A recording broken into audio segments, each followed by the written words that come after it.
تمہارے جیسے رتبے کے آدمی کو زیب نہیں دیتا اس طرح جھوٹ بولنا، یا پھر میں نے تمہاری حیثیت کا اندازہ غلط لگایا ہے؟ کیا میں وہ تصاویر پیش کروں جن میں تم اپنی کوٹھی کے اوپری لاؤنج میں فاضلی کے ساتھ موجود تھے؟ وہ ایک لمحے کو چپ ہوا، پھر آہستہ سے بولا، تم بلا وجہ الجھ رہے ہو، فاضلی سے دور رہو، میں اس سے کام لے رہا ہوں۔ اب تم مجھ پر احسان جتاؤ گے کہ تم میرا ہی کام کر رہے ہو، لیکن ڈیوڈ تم صرف اپنے ایک معتوب کو سزا دے رہے ہو۔ دوسری بات یہ کہ فاضلی پر میرے کچھ حساب نکلتے ہیں، وہ صرف مرشد کی ناجائز اولاد نہیں ہے، اس نے مجھے اور میرے ساتھیوں کو ذاتی نقصانات پہنچائے ہیں جن میں سے بعض ناقابل تلافی ہیں۔ میں اسے معاف نہیں کر سکتا، اس لیے بہتر ہوگا کہ تم اسے چھوڑ دو۔ اس وقت بھی میں نے اپنے ساتھیوں کی خاطر اسے چھوڑا، لیکن اب وہ میرے ہاتھ آیا تو وہی اس کی زندگی کا شاید آخری لمحہ ہو۔ یہ کہہ کر میں نے کال کاٹ کر فوراً سم نکال دی۔ سفیر نے میرے شانے پر ہاتھ مارا، تو نے ٹھیک کیا جو اسے جتا دیا کہ ہم بے خبر نہیں ہیں اور ہمارے پاس بھی ذرائع ہیں۔ آپ نے کہا کیا فاضلی ہاتھ آیا تو اس کا کام تمام کر دیں گے، تو کیا اب سچ میں یہی کرنا ہے؟ مجھے افسوس ہے کہ ہم نے معلومات کے چکر میں وقت ضائع کیا۔ ہم نے نہیں، تو نے، میں اور وسیم پہلے اس کے قائل تھے۔ سفیر نے تصحیح کی، چل یار میں نے، پر اب مجھے افسوس ہو رہا ہے، زندگی میں پہلی بار احساس ہو رہا ہے کہ دشمن کا نہ ہونا بھی کتنے سکون کی بات ہے۔ اب مجھے معلوم ہے کہ سرحد پار میرا کوئی دشمن باقی نہیں ہے، اس طرف سے مجھے کوئی خطرہ نہیں ہے۔ بھارتی ایجنسیوں کو تیری تلاش ہے، وہ دوسری بات ہے، ان سے میری ذاتی دشمنی تو نہیں ہے، پھر بھی آپ کو اس حوالے سے محتاط رہنا چاہیے۔ عبداللہ نے کہا، پچھلے کچھ سالوں میں بھارتیوں نے علاقائی حوالے سے بہت پرپرزہ نکال لی ہیں اور اب وہ برتری کے ساتھ اپنا مطالبہ پیش کرتے ہیں۔ وہ برتر نہیں ہو گئے، ہم ہی جھک گئے ہیں۔ جب کبھی ہمارے حکمران کرپٹ ہوں گے تو وہ قوم کی ترجمانی کیسے کریں گے؟ وہ سمجھیں گے کہ بین الاقوامی طاقتوں کو خوش کر کے اقتدار میں رہ سکتے ہیں۔ آپ ٹھیک کہہ رہے ہیں، لیکن آپ میری گزارش پر بھی غور کریں، اگر آپ کا کیس بین الاقوامی سطح پر گیا تو آپ کے لیے پرابلم ہو جائے گی۔ تب میں کیا کر سکتا ہوں؟ اب اگر ڈیوڈ آپ سے بات کرے اور مدد مانگے تو آپ اس کے سامنے بھارتیوں سے جان چھڑانے کی شرط بھی رکھ دیجیے گا۔ اب میں اسے اتنا بھی قابل نہیں سمجھتا کہ وہ بھارتیوں سے میری جان چھڑا دے، وہ مرشد کا مسئلہ حل کر دے، یہی بڑی بات ہوگی میرے لیے۔ لیکن آپ اس سے بات ضرور کریں، اس صورت میں بھارتیوں سے نہ صحیح اس سے آپ کی جان ضرور چھوٹ جائے گی۔ ٹھیک ہے، میں سوچوں گا۔ آپ میاں ممتاز کو بھی بھول رہے ہیں، اس کا کنور خاندان سے کاروباری تعلق تھا، اسے بھی نقصان ہوا ہوگا۔ فی الحال بھول جاؤ اسے، وہ سیاستدان ہے، اس سے الجھنا ہمارے لیے اچھا نہیں ہوگا۔ مانی نیچے آ گیا تھا، اس نے ناشتہ کر لیا تھا اور اب جانے کے لیے تیار تھا۔ ہم سب اسے چھوڑنے جا رہے تھے مگر اس نے منع کیا، نہیں میں عبداللہ بھائی کے ساتھ چلا جاؤں گا۔ میں نے اسے گلے لگایا، تم دور جا رہے ہو لیکن یہ مت سمجھنا کہ اکیلے ہوگے، کوئی بھی پرابلم ہو تو ہمیں فوراً بتانا۔ کیوں نہیں جی، اب تو آپ ہی میرے بڑے ہو، اس نے جذباتی ہو کر کہا۔ بیٹا اچھی طرح سمجھ رہا ہوں کہ کیوں بڑا بنایا جا رہا ہے، سفیر نے معنی خیز انداز میں کہا تو مانی جھیپ گیا۔ آپ کا ذہن تو ہمیشہ نیگیٹو ہی سوچتا ہے اور درست سوچتا ہے۔ سفیر نے سر ہلایا، لیکن تم فکر مت کرو، شازیہ سے تمہاری شادی ضرور ہوگی۔ بالکل، جب میاں بیوی راضی تو پھر کیا کرے گا قاضی، عبداللہ نے کہا۔ پھر وہ مانی کو لے کر چلا گیا۔ ان کے جانے کے بعد میں نے وسیم کو کال کی، کوئی مسئلہ تو نہیں ہوا؟ نہیں، آرام سے پہنچ گئے تھے، بس نئے پنچھیوں نے تھوڑا ہنگامہ کیا مگر اب سکون سے ہیں۔ ان کی دیکھ بھال اچھی طرح کرنا، باقی کا کیا پلان ہے؟ انشاءاللہ آج ہی نمٹانا ہے، اس نے جواب دیا۔ یہ ٹھیک ہے، آپ کی طرف سب سکون ہے؟ ہاں، باہر والے سے بات ہوئی ہے، اس کا موڈ تھوڑا اکھڑا ہوا لگ رہا ہے۔ آپ فکر نہ کریں، کچھ دن میں جم جائے گا، آج کل گرمی زیادہ ہے نا تو کھڑ گیا ہوگا۔ لوٹ کر بدھو نے گھر ہی آنا ہوتا ہے۔ ہاں لیکن وہ بدھو نہیں ہے۔ میں نے کال کاٹ دی۔ عبداللہ آدھے گھنٹے بعد واپس آیا تھا، اس نے مانی کو ایک پرائیویٹ کار میں بٹھایا تھا، وہ اس کے سامنے روانہ ہو گئی تھی۔ اس کے بعد ہم گپ شپ کرتے رہے، راشد اور رومانہ کے بارے میں سوچتے رہے۔ پھر ندیم نے رابطہ کیا، اس نے کہا کہ وہ اپنے پیون کے ہاتھ کاغذات بھیج رہا ہے، میں متعلقہ جگہوں پر سائن کر دوں۔ 1 گھنٹے کے بعد اس کا پیون آ کر کاغذات سائن کرا کے لے گیا۔ دوپہر کے کھانے کے بعد سفیر حسب معمول سونے کے لیے لیٹ گیا۔ کچھ عرصے سے آرام کرنے سے اس کی ہلکی سی توند نکل آئی تھی۔ خوش خوراک وہ ہمیشہ سے تھا، اس لیے توند کی وجہ آرام طلبی ہو سکتی تھی۔ عبداللہ کچھ گاڑیوں کے لیے نکلا تھا، میں نے لیپ ٹاپ کھولا، یہ وائی فائی کی مدد سے PTCL براڈ بینڈ سے منسلک تھا۔ مجھے خیال آیا کہ مرشد کی درگاہ پر ہونے والی کارروائی کی رپورٹس کو دیکھوں۔ جب میں نے سرچ کیا تو انٹرنیٹ پر مختلف اخبارات اور نیوز سائٹس پر اس کے بارے میں بہت سا مواد نکل آیا۔ میں اسے دیکھنے لگا۔ چند رپورٹرز نے خاصے چشم کشان انکشافات کیے تھے۔ خاص طور پر ظفر شاہ نامی ایک رپورٹر نے بتایا کہ درگاہ میں موجود بارود تجزیے کے بعد کئی بڑی وارداتوں میں ہونے والے دھماکہ خیز مواد سے مشابہ پا گیا ہے۔ خاص طور سے ایک فوجی بیس پر حملے کا حوالہ تھا، اس میں ہمارے فوجی اثاثوں کو خاصا بڑا نقصان اٹھانا پڑا تھا۔ مجھے حیرت ہوئی کہ اس انکشاف کے باوجود مرشد کے خلاف کوئی کارروائی نہیں ہوئی تھی اور نہ ہی اسے گرفتار کیا گیا تھا۔ پھر ایک چھوٹی خبر نے مجھے متوجہ کیا، یہ آج کے اخبار میں آئی تھی۔ ارشد علی نامی شخص کسی جھگڑے میں زخمی ہونے کے بعد اسپتال لایا گیا تھا، اسے ریڑھ کی ہڈی میں گولی لگی تھی اور اس کی حالت تشویشناک تھی۔ اچانک مجھے خیال آیا کہ کہیں یہ مرشد علی کا چچا زاد ارشد علی تو نہیں ہے، راشد اسی کا بیٹا تھا اور وہ رومانہ یعنی مرشد کی بیٹی کو لے کر فرار ہوا تھا۔ یقیناً مرشد اور ارشد میں جھگڑا ہوا تھا اور اسی کا نتیجہ ہو سکتا تھا کہ ارشد علی اسپتال پہنچ گیا تھا، مگر پہلے اس کی تصدیق ضروری تھی۔ انڈیا لے جائے جانے سے پہلے میری ارشد علی سے بات ہوئی تھی، مگر اب اس کا نمبر میرے پاس نہیں تھا، البتہ مرشد ہاؤس کے نمبرز تھے۔ میں نے سوچا اور ڈیوڈ شاہ سے گفتگو والی سم لگا کر مرشد ہاؤس کال کی۔ مرشد کے نستعلیق سیکرٹری نے کال ریسیو کی۔ ہیلو، کس سے بات کرنی ہے؟ تمہارے اور بے شمار دوسرے حرامیوں کے ناجائز باپ مرشد سے۔ مجھے پہچان تو لیا ہوگا، میں بھی تمہاری ولدیت میں شامل ہوں، لیکن معنوی لحاظ سے۔ تم شہباز ملک ہو؟ یہ بھی تمہارے کسی باپ کا نام ہے، لیکن فی الحال مجھے صرف مرشد سے دلچسپی ہے۔ وہ مصروف ہے؟ ہاں، رشتہ داروں کا صفائی کرنے میں مصروف ہوگا۔ نادر کو مار چکا ہے اور اب چچا زاد کو اسپتال پہنچا دیا ہے۔ اسے غلطی سے چل جانے والی گولی لگی ہے۔ اس نے سپاٹ لہجے میں تصدیق کی۔ ایک آدھ دن میں اس کی موت بھی واقع ہو جائے گی۔ لگتا ہے آخر میں یہ خاندان صرف مرشد سے چلے گا، مگر کیا اسے یقین ہے کہ وہ جسے اپنی اولاد سمجھتا ہے وہ اسی کی اولاد ہے؟ تم فضول باتیں بہت کرتے ہو۔ چلو تو کوئی کام کی بات تم بتا دو۔ سنا ہے مرشد کی ناجائز اولاد نمبر 1 یعنی فاضلی نے بغاوت کر دی ہے۔ یہ بھی فضول بکواس ہے۔ میں اس سے کچھ دیر اور فضول بکواس کرتا رہا۔ اس نے تنگ آ کر فون بند کر دیا، لیکن مجھے وہ بات معلوم ہو گئی جس کے لیے میں نے کال کی تھی۔ میں نے انٹرنیٹ پر ایک بار پھر خبر پڑھی، اس میں اسپتال کا حوالہ نہیں دیا گیا تھا۔ میں نے اس اخبار کا نمبر ویب سائٹ سے لیا اور کال کی۔ دوسری طرف سے آپریٹر نے اٹھایا تو میں نے اسے سٹی ایڈیٹر کو ملانے کے لیے کہا۔ اس قسم کی خبریں سٹی ایڈیٹر ہی دیتے ہیں۔ کچھ دیر کے بعد وہ لائن پر تھا اور مجھ سے بات کرنے کے بجائے کسی ماتحت پر چلا رہا تھا کہ تم نے کیا لکھا ہے، مجھے نوکری سے نکلواؤ گے؟ ہاں جی فرمائیے۔ میں نے خبر کا حوالہ دیا اور پوچھا، مجھے اسپتال کا معلوم کرنا ہے جہاں ارشد علی داخل ہے۔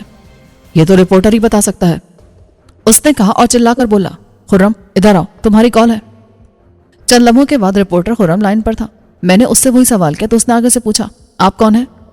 میں ارشد علی کا کلاس فیلو رہا ہوں، کچھ عرصے سے رابطہ نہیں تھا، آج اخبار میں خبر دیکھی تو پتہ چلا۔ آپ اس کے گھر سے بھی معلوم کر سکتے تھے۔ مجھے اس کے گھر کا نمبر معلوم نہیں ہے، میں نے کہا نا رابطہ ہوئے زمانہ ہو گیا ہے۔ اس بار اس نے مجھے ہاسپٹل کا نام بتا دیا اور ساتھ ہی اطلاع دی، کسی کو اس سے ملنے کی اجازت نہیں ہے۔